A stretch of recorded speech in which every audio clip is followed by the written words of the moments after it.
안녕하세요. 여러분의 삶이 눈부시게 빛나길 바라는 루나펄스입니다. 오늘 소개해드릴 책은 제주에서 먹고 살려고 책방하는데요 입니다. 지은이는 강수희, 펴낸 곳은 인디고입니다. 도시에서 오랜 시간 방송 작가로 일했던 저자는 제주에 푹 빠져 일주일, 한 달 머물기를 반복하다가 제주에 제대로 살아볼 결심을 하게 됩니다. 이런 곳에서 책방을 하면 정말 좋겠어요. 부러워요. 제주 금능 해변 마을의 작은 책방 아베크의 주인인 저자가 하루에 몇 번씩 듣는 말이라고 합니다. 도시인들의 로망인 제주에서 나만의 작은 책방을 한다는 것은 꿈 같은 이야기겠지요. 제주에서 먹고 살려고 책방하는데요. 이 책은 그 꿈을 이룬 제주 책방 주인의 좌충우돌 생존기를 담은 책이자 한 사람의 리얼한 제주 정착기를 유쾌하게 기록한 에세이입니다. 그럼 책의 내용 중에서 일부 소개해 드리겠습니다. 오늘은 아름다운 섬, 제주를 상상하며 편안한 시간 되시기 바랍니다. 무사 제주의 사랑숲과 왜 제주에 살아요? 이렇게 될 줄 몰랐다. 제주에 이렇게 오래 머물게 될 줄 몰랐고 책방을 열게 될 줄은 상상도 못했다. 하다 식료품 가게까지 열었다. 서울에서 내려올 때 가지고 왔던 2개의 캐리어는 트럭 2대가 꽉 차는 살림살이로 늘어났다. 이렇게까지 될 줄은 정말 생각도 못했다. 생각지 못한 결과지만 꽤 마음에 든다. 아직까진. 나의 제주살이에 스스로 후한 점수를 주는 이유는 최종 평가가 아닌 중간 점검이기 때문이 아닐까 싶다. 나는 아직 제주에 있다. 이 글들은 육지의 때를 벗어가며 제주에서 나를 돌보던 이야기다. 육지 사람이지만 제주 사람이기도 하고요. 제주분이세요? 책방 손님들이 가장 많이 하는 질문이자 대답하기 참 애매한 질문이다. 아버지 고향이 제주이긴 한데 저도 육지에서 내려왔어요. 이 단순한 대답은 수년에 걸쳐 다듬어진 것이다. 원래 대답은 좀 길었다. 아버지가 제주분이신데 고등학교 졸업하시고 육지로 올라가셨고 어머니는 육지분이시고 2분은 지금 서울에 계시고 저는 본 적이 애월이긴 하지만 육지에서 태어나 자랐고 어쨌든 서울에서 내려온 사람이에요. 그냥 육지 사람이에요. 혹은 제주 사람이에요 라고 하면 될 것을 굳이 이렇게까지 길게 답할 필요가 있었나 싶다. 질문한 사람도 당황스러울 TMI에는 나름의 이유가 있다. 그래도 나는 제주 것이라는 정통성과 육지 것의 도시인스러움, 둘 다 놓치지 않겠다는 의지, 그리고 나름의 계산이 들어간 대답이기 때문이다. 육지 사람들에게 나도 너희처럼 육지 사람이지만 지금은 제주에 살아 라고 하면 부러움 가득한 시선을 받는다. 제주 어르신들은 나도 제주인의 피가 섞여 있어요 라고 했을 때 경계의 눈빛을 푼다. 사람에 따라 부러움의 대상이 되었다가 동질감의 대상이 되기도 하는 마법의 지팡이를 휘두르겠다는 얍삽한 계산. 기회주의적이고 요상하고 가짜는 우월의식이라는 거 안다. 뭐 이런 황당한 계산법이 있나 싶겠지만 실제로 이런 계산이 먹힌 적이 여러 번 있었다. 육지 사람들에게 제주에 산다고 하면 받게 되는 질문과 시선은 말할 것도 없고 육지 것인 줄 알고 경계에 레이저를 쏘던 제주 어르신들에게 아버지가 나부분이세요. 저도 본 적이 나부비예요 라고 답하면 나부 하시면서 미간의 경계가 풀어지는 걸 나는 봤지롱. 어르신들께 여쭤보았다. 저는 제주 거예요? 육지 거예요? 당연히 제주 것이라고 하셨다. 어르신의 대답을 듣고 앞에서 말한 되지도 않는 기회주의적인 요상한 우월의식이 갖게 됐던 것이다. 오호라, 그렇다면 제주 것, 육지 것 둘 다 놓치지 않을 거예요. 그렇다면 나는 왜 이렇게 스스로 반육 반제, 반은 육지 사람, 반은 제주 사람으로 제주에 내려오게 됐을까? 제주에 내려오기 2, 3년 전 나는 라디오를 안 듣는 사람도 제목은 한 번쯤 다 들어봤을 별이 빛나는 밤의 메인 작가가 되었다. 작가 동기들보다 빠른 입봉이었다. 잘난 척이 아니라 지나고 보니 객관적으로 빠른 것이었다. 빨리 메인 작가가 되는 것이 마냥 좋은 일은 아니라는 건 나중에 깨달았지만 당시 나의 꼴값은 하늘을 찔렀다. 기고만장하게 그래 라디오에서 별이 빛나는 밤에 메인 했으면 드라마로 가야지. 라디오에서 할 건 다 했어 라는 미친 생각을 해버렸다. 개뿔 할 걸 다 하긴 뭘 다 해. 그런 정신머리로 막내 작가 때 시트콤을 같이 했던 선배를 찾아갔다. 아기 때 나를 좋게 봐주었던 선배에게 겁도 없이 드라마를 하고 싶다고 들이댔다. 선배의 소개로 시트콤 하나를 하고 엄청 깨졌다. 이어서 선배가 기획하던 미니 시리즈의 보조작가로 합류했고 또 이어서 다른 선배와 아침 드라마에 들어갔다. 그때 제주에 내려왔다. 아침 드라마의 지필 작가였던 선배는 각자의 집에서 재택근무로 일하길 원했다. 지금으로 치면 비대면 회의를 했고 각자 작업 후 다시 랜선 회의. 이런 릴렉스한 작업 환경이 어딨나 싶겠지만 일일 드라마인 아침 드라마의 스케줄상 하루에 한 회 분량의 대본을 쭉쭉 뽑아내야 했다. 정말 뽑아낸다고 밖에 말할 수 없는 상황이었다. 하루라도 일정이 어그러지면 다음 주 촬영 펑크, 방송 펑크, 말로만 듣던 쪽대본을 날려야 하는 상황. 내 몸과 마음도 쪽쪽 빨리는 기분이었다. 이런 상황에서 집에 우환까지 겹쳤다.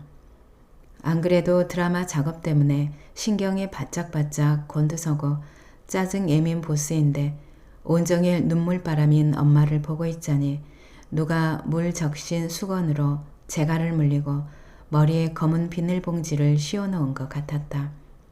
숨이 안 쉬어지고 가슴이 답답해 주먹으로 가슴을 치며 작업을 했다. 아파트 베란다가 자꾸 눈에 들어왔다. 스스로도 내가 위험하다는 생각이 들었다. 도망가고 싶었다. 최대한 멀리. 이 답답함과 이 우환과 이 우환의 본거지인 가족으로부터 물리적으로 아주 멀리. 그때 떠오른 곳이 제주였다. 20대 중후반부터 숨이 막혀 죽을 것 같을 때마다 뻔질나게 드나들었던 곳. 바다를 봐야 숨을 쉴 수 있을 것 같았다. 야반 도주하듯 캐리어 2개를 끌고 새벽 비행기를 타고 내려왔다. 장대비가 쏟아지던 습습한 7월 말이었다. 장마철에 내려와 2 계절을 보내고 드라마도 끝을 향해 가고 있었다. 그즈음 그 미친 노을을 만났다. 하루 종일 랜선 회의에 손가락과 귀는 마비될 것 같은데 조연출의 갑질에 뒷박이 왔던 날이었다. 후끈했던 정수리를 식혀준 주홍빛에서 보랏빛, 이어서 쪽빛, 계속 이어서 칠흑으로 물들어가던 바다 위 노을. 그날 알았다. 노을은 해가 바다 너머로 떨어진 직후부터 더 장렬한다는 것을.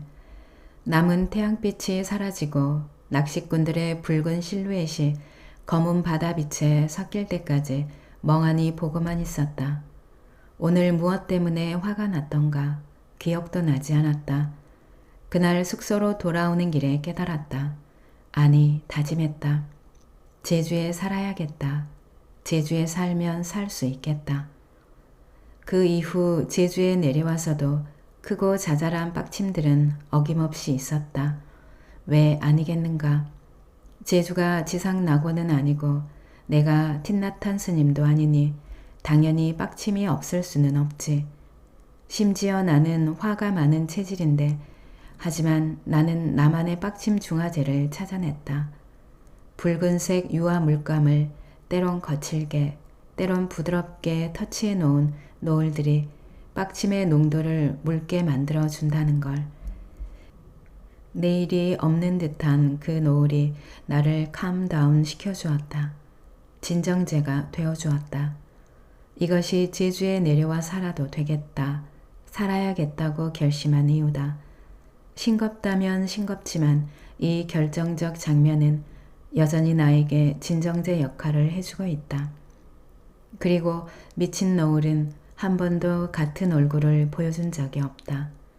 매번 다른 붓터치로 매번 다른 감동을 주지만 어휘력이 모자란 나는 매번 같은 감탄사를 내뱉고 만다.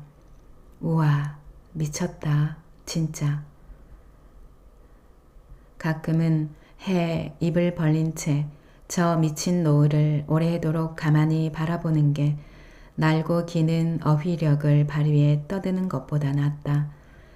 그리고 그게 미친 노을의 진정제 효과에 대한 예일지도 모른다. 언니는 누가 제일 부러워? 비양도에서 처음 순빗 소리를 들었다. 그 소리를 처음 들었던 순간은 너무 또렷하다. 제주에 내려올 때 한창 방송 중이었던 아침 드라마를 막 끝낸 참이었다. 드라마는 꽤 좋은 시청률을 기록하며 마무리됐다. 후련하면서도 허전했다. 비록 보조 작가이긴 해도 참여한 작품이 잘 됐으니 자신감이 조금 붙은 상태였다. 한편으론 여전히 불안한 미래에 불면하던 때였다. 그런 와중에 제주에서 살기로 마음먹은 나의 머릿속은 이런저런 것들로 복잡했다. 마침 비양도가 눈에 들어왔다. 금능 해변과 마주보고 있는 저 섬에 가봐야겠다는 생각을 했다. 한림항에서 새벽같이 비양도로 들어가는 배를 탔다. 그곳에서 순빗 소리를 들었다. 비양도 둘레길을 걷다가 어린아이 비명 같기도 하고 돌고래 울음 같기도 한 소리에 주위를 둘러봤다. 주변에는 움직이는 것은 바다에서 자맥질하고 있는 해녀들 뿐이었다. 아, 저 소리가 말로만 듣던 순빗 소리구나. 다시 물속으로 들어가기 위해 물 밖에서 내는 들숨과 날숨 사이에 호흡 한 줌. 주황색 부표를 띄워놓고 잠수했다가 수면 위로 나오면서 내뿜는 소리.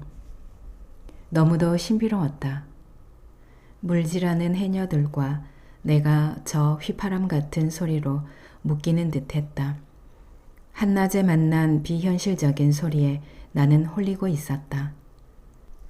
라인강의 뱃사공들이 왜 로렐라이에게 홀리는지 알 것 같았다. 이렇게 크게 들리는 소리가 물질하고 있는 해녀들의 저 작은 몸통에서 나오는 소리라고? 더 가까이서 듣고 싶었다. 멍하니 순빗 소리를 듣고 있으니 기분이 묘했다. 살고 싶어졌다고 해야 하나? 죽고 싶단 생각을 했던 건 아니지만 사는 게 재미없고 더 이상 재밌는 삶이 앞으로 내게 있을까 싶을 때였다. 그런데 순빗 소리를 넋놓고 듣고 있자니 잘 살고 싶어졌다. 지금도 나름 열심히 살았지만 더 잘 살고 싶어졌다. 행복하게 잘 살고 싶어졌다. 그렇게 비양도 바닷가 현무암 위에 앉아 사연 있는 여자처럼 한참 순빗 소리를 듣다가 본섬으로 나가는 배 시간에 맞춰 일어났다. 2014년 제주에 내려왔을 때 나는 30대 중반이었고 방송작가 연차로는 13, 14년 차였다. 소위 잘 팔릴 때였다. 여기저기에서 많이 찾는 연차와 경력이었다는 건데 수요가 많을 연차에 나는 제주살이를 시작했고 친구들은 서울에서 자기 자리를 지켰다. 나는 40 될 때까지만 여기 하고 싶은 거 실컷 하고 마음부터 다시 달리자라고 겁대가리 없는 결심을 했었다. 제주에 내려와서도 서울을 오가며 할 수 있는 프로그램들은 있었다. 하지만 서울에 있을 때보다 선택지는 좁아지고 일하자는 제안도 점점 줄어들었다. 그러는 동안 어느새 자신과 했던 약속의 시간이 훌쩍 지나버렸다. 서울에 있을 땐 다들 비슷한 선상에 있던 친구들과 여러 면에서 간격이 벌어졌다. 친구들이 가진 숫자와 내가 가진 숫자의 격차가 커진 만큼이나 마음의 거리도 멀어졌다. 내가 제주에서 파도에 둥둥 떠다니며 사는 동안 육지에 있던 친구들은 성실하고 탄탄하게 커리어를 다져나갔다. 커리어뿐 아니라 통장 잔고, 재테크, 부동산 등 친구들의 성장과 발전에는 가속이 붙는 것 같아 보였다. 나만 제자리 걸음이었다. 아니, 제자리 걸음이라면 몸풀기 하는 중이라고 허세라도 부리련만 왜 나는 문워크를 하고 있는가. 누구는 드라마 작가로 데뷔한다더라. 누구는 무슨 프로그램 기획에 들어간다더라. 누구는 얼마짜리 계약을 했다더라. 누구는 얼마짜리 차를 샀다더라. 누구는 어느 동네 아파트를 샀다더라. 누구는 누군가의 성장 혹은 성공 소식들을 듣다 보면 작아지는 게 느껴졌다. 작아지다 못해 쪼그라들었다. 부러움은 자기 비하로 이어졌다. 자기 비하는 자격지심으로, 자격지심은 옹졸함으로 그렇게 스스로 뾰족해지는 걸 느꼈다. 제주는 나의 선택이었고 내 선택을 후회한 건 분명 아닌데 왜 그랬을까? 내가 선택한 시간 동안 그 누군가는 그들이 선택한 시간 안에서 노력했을 뿐인데 그러다 어느 순간 나이도 연차도 어리지만 언니 같은 후배와 통화하다가 내가 잘 나가는 누구의 소식에 더는 부러움을 느끼지 않고 있다는 걸 깨달았다. 그럼 언니는 요즘 누가 제일 부러워? 질문을 받고 한참을 생각했다. 계약금을 많이 받았다는 또 누구의 근황을 이야기하다가 나온 질문이었을 것이다. 몇 년 전만 해도 그런 소식을 들으면 부럽다는 말이 나왔을 텐데 그렇지가 않았다. 그들이 더 많은 계약을 받으며 작품을 준비하고 제작사들의 러브콜을 받는 건 요행이 아니었다. 그들은 자기 자리에서 수명 단축의 꿈을 실현하며 기획안과 대본을 뽑아냈을 것이다. 내가 그들만큼 노력했는데도 그들만큼 인정받지 못했다면 부럽고 샘나고 경쟁심을 활활 불태웠겠지만 나는 내가 노력하지 않았던 시간들을 인정했다. 무엇보다 몸값이 올라갈수록 그들이 짊어져야 하는 책임감과 기타 등등의 무게가 더 무거워진다는 걸 이젠 안다.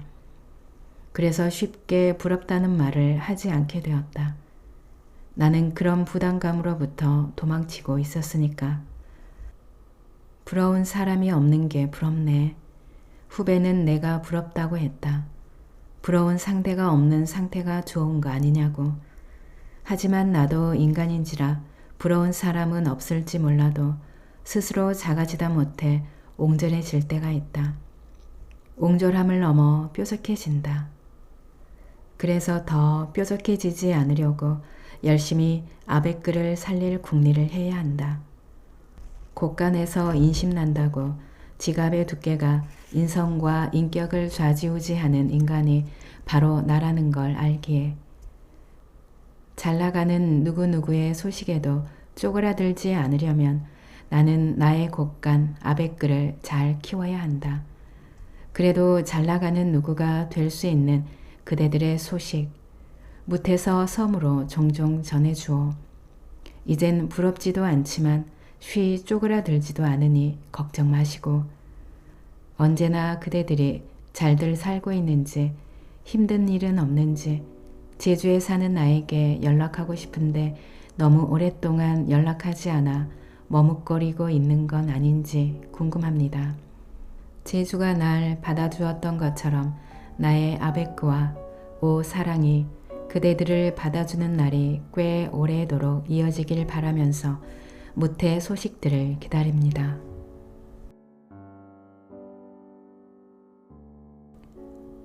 오늘 영상은 여기까지입니다. 여러분의 구독과 좋아요, 알림 설정은 저에게 큰 힘이 되는 거 아시죠? 오늘도 끝까지 들어주셔서 감사합니다.